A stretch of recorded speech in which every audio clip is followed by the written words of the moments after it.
Placental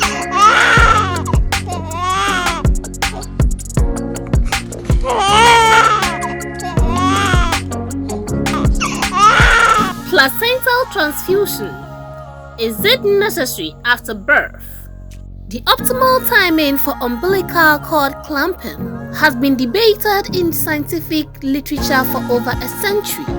Early cord clamping is carried out generally in the first 60 seconds after birth, generally within the first 15 to 30 seconds, whereas delayed umbilical cord clamping is carried out more than 1 minute after the birth, or when cord pulsation has ceased. In the early 19th century, the English physician Erasmus Darwin mentioned another thing very injurious to the child in the tying and cutting of the cord, or the navel steering too soon, which should always be left till the child has not only repeatedly breathed, but till all pulsation in the cord ceases, as otherwise the child is much weaker. However, the timing of the cord clamping continues to vary according to clinical policy and practices. There is growing evidence that delayed cord clamping is beneficial and can improve the infant's iron status for up to 6 months after birth. For the first few minutes after birth, there is still circulation from the placenta to the infant. Waiting to clamp the umbilical cord for 2 to 3 minutes or until cord pulsation ceases allows a physiological transfer of placental blood to the infant. The process referred to as placental transfusion, the majority of which occurs within 3 minutes. This placental transfusion provides sufficient iron reserves for the first 6 to 8 months of life, preventing or delaying the development of iron deficiency until other interventions, such as the use of iron-fortified foods, can be implemented. Delayed umbilical cord clamping may be particularly relevant for infants living in low-resource settings with less access to iron-rich foods and thus greater risk of anemia. Anemia, defined as hemoglobin concentration below established cutoff levels, is a widespread public health problem with major consequences for human health, affecting and hindering social and economical development. It is estimated that globally 273 million children under 5 years of age were anemic in 2011, and about 42% of these cases are attributable to iron deficiency. Children are particularly vulnerable to iron deficiency anemia because of their increased iron requirements during periods of rapid growth, especially in the first 2 years of life.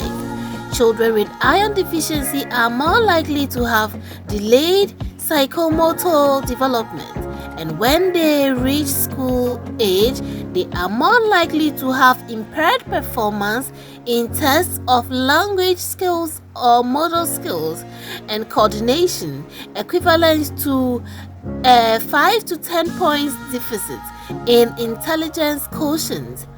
Both epidemiological and experimental data suggest that when these impairments occur at an early age, they may be irreversible even after repletion of iron stores, thus reinforcing the importance of approaches such as delayed cord clamping can prevent this condition.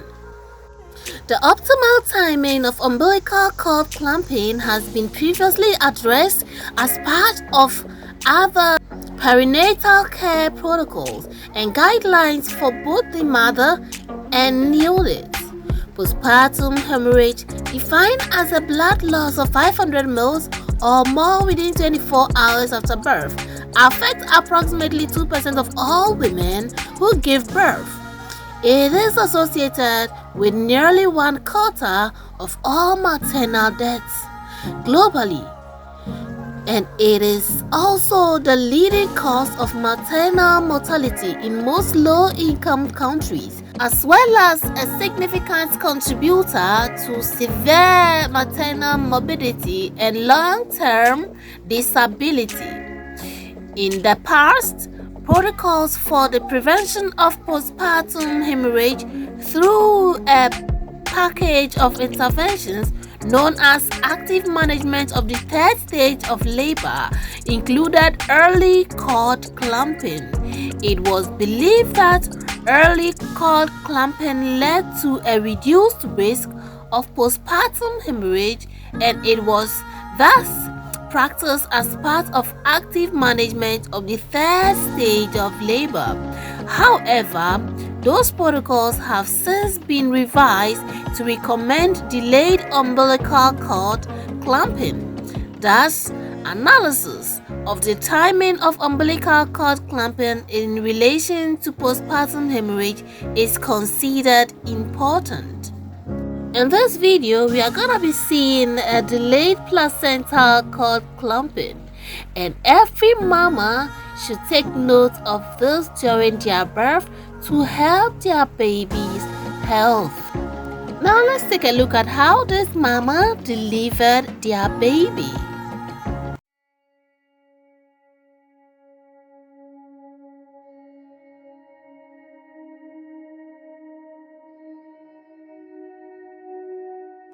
Giving birth can be tough, whether you give birth naturally, have a C-section, or are induced. It can be physically taxing or emotionally exhausting. The process may be short, happy one, long, or difficult. While a lot of work, it can take a mental toll. After all, your life is changing in a sudden and a real way. But despite all the challenges, your experience doesn't have to be a negative one. It needs to be positive, and hence, we want to say these birth affirmations.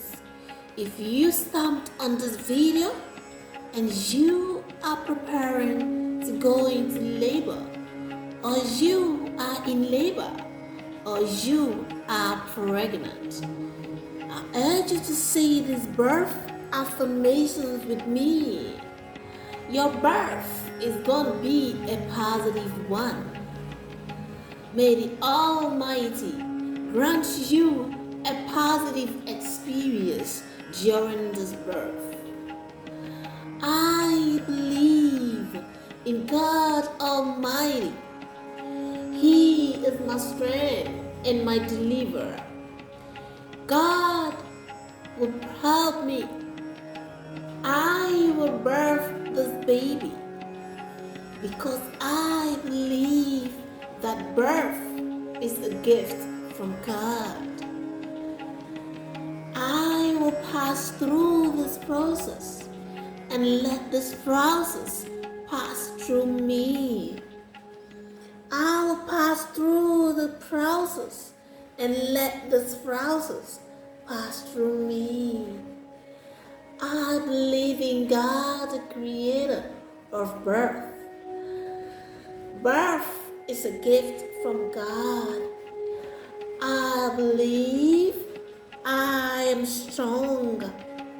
I will birth this baby and I will have a positive experience. If you're a mother you're watching, I wish you the best birthing experience. You are going to do this. Yeah, you are going to do this, and you are gonna have the best experience ever. I promise you. Congratulations to our mommy, and congratulations in advance to you watching. I really love you so much. Thank you for staying glued to our channel. Give this video a like, kindly leave your comment, and I'll see you in another video. Bye.